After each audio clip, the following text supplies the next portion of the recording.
C'est cours dédicacé l'Unishmat, Meir El-Kessassi Ben Masoudi. La Erechin, page 6a. Simcha. Tanu Rabbanan. C'est la zo l'itzdaka. Quelqu'un qui a donné, il a donné $1 à la tzedaka. $10 à la tzedaka. $100 à la tzedaka. Ok? Ad shelo bata l'idée à gabay, mutar le shanota. Mishebat l'idée à gabay, asur le shanota. Une fois qu'il a donné au gabay, celui qui ramasse la tzedaka, on ne peut plus prendre cet argent et le prêter à quelqu'un. Mais avant que ça arrive chez le gabay, quelqu'un vient, tiens, j'ai besoin de $100. Ah, tiens, j'ai $100, je vais aller le donner, payer mon éder. Ah, j'ai besoin de $100, tu peux lui donner un prêt. C'est sûr qu'il va le retourner et tu vas le donner à la tzedaka. Tant que ce n'est pas venu aux mains de gabay, tu peux la prêter. Une fois aux mains de gabay, on ne peut plus la prêter. La Gemara pose une question, Ini. Va Rabbi Yanai yazifu para. Une fois Rabbi Yanai qui était un gabay tzedaka, quelqu'un lui a donné la tzedaka pour la synagogue ou pour le pauvre. Qu'est-ce qu'il a fait? Il avait besoin de lui.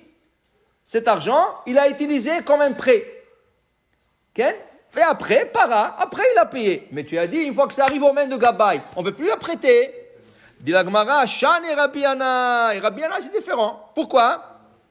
De nichalou la'aniim, de kama de mash'e ma'aseh, ou ma'etileo. Rabbi Yanai, il collectait, c'est lui le gabay.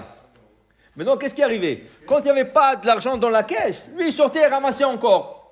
Alors le Halim, il disait, même s'il a emprunté, c'est pas un problème, il va aller recollecter. Et c'est ça qu'il a fait. Quand il a emprunté de la caisse, quand il avait besoin, il allait chercher d'autres argent pour le pauvre.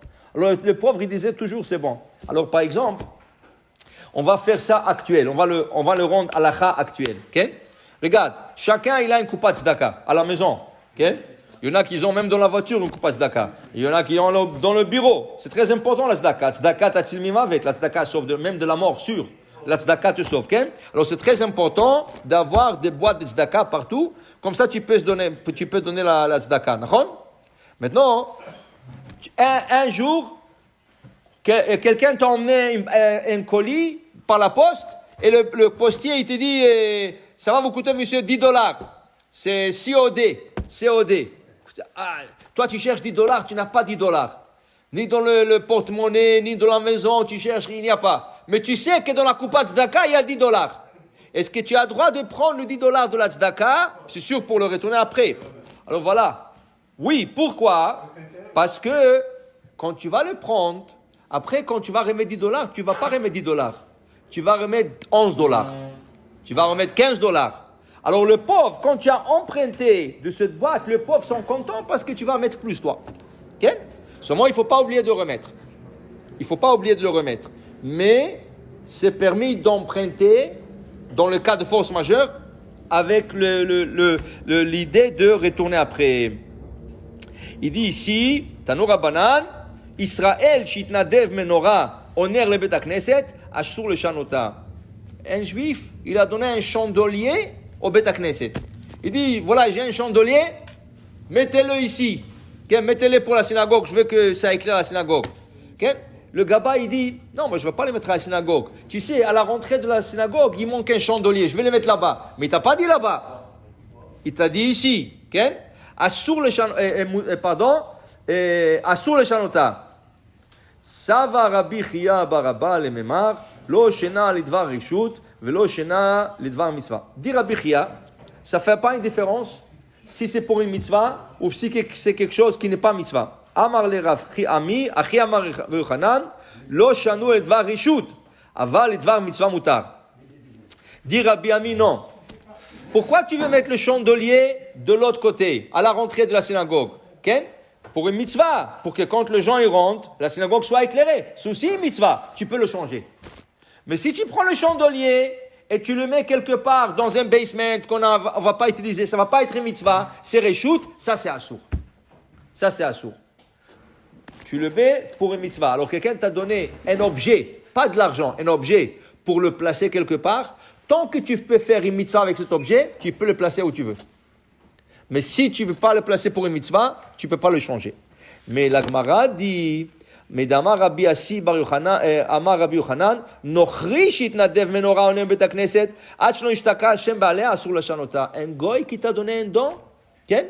Ça c'est assour de Ça, c'est assourd de le Bechlal. Il a tout ce qu'il t'a dit de faire avec, tu fais avec. Mais normalement, est-ce qu'on a le droit de prendre un don d'un goy pour la synagogue? Le don, c'est un mérite.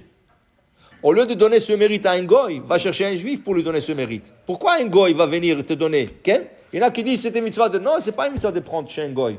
C'était une synagogue. Alors, il y a une mitzvah de prendre chez un juif. Alors, va chez un juif et dis-lui, écoute, on a besoin, il y a un goy qui peut me donner. Mais pourquoi toi, tu vas avoir le srout, tu vas avoir le mérite de donner. Pourquoi tu veux donner le mérite à quelqu'un d'autre? C'est ça? Mais si le goy vient, et tu ne peux pas le refuser, quand tu vas le refuser, tu l'acceptes. Tant que il n'y a pas d'Avodah Zara. Si tu as une statue, une fontaine statue, une fontaine statue, c'est assourd. C'est assourd, qu'est-ce que tu veux faire avec? Alors tu lui dis, tu veux que je le reçoive? Il faut que tu lui crèves. Il y avait comme ça une histoire, il y avait un grand poisson fontaine, quelqu'un a donné un grand poisson fontaine, et il y avait comme un grand bassin, et c'était beau avec la lumière, et l'eau qui coulait, c'était une fontaine, une belle fontaine. Mais on ne peut pas rester ça, c'était un poisson. Alors on lui a demandé au goy, est-ce qu'il pouvait crever l'œil du poisson, comme ça ne sort pas un davar mouchlam, quelque chose complet, c'est pas être un avodah zara. Que ce soit un défaut. Une fois qu'il y a un défaut, tu peux l'accepter. Ça veut dire que tu ne peux pas accepter n'importe quoi. Si c'est quelque chose qu'il, lui, il a utilisé dans Avodah Zara, tu ne vas pas le recevoir. Okay? Alors, même chose, tu mets un juif, si on t'emmène, tu acceptes et tu essaies de le faire sa volonté. Sinon, utilise-le pour une mitzvah. Bon, Amen, Amen.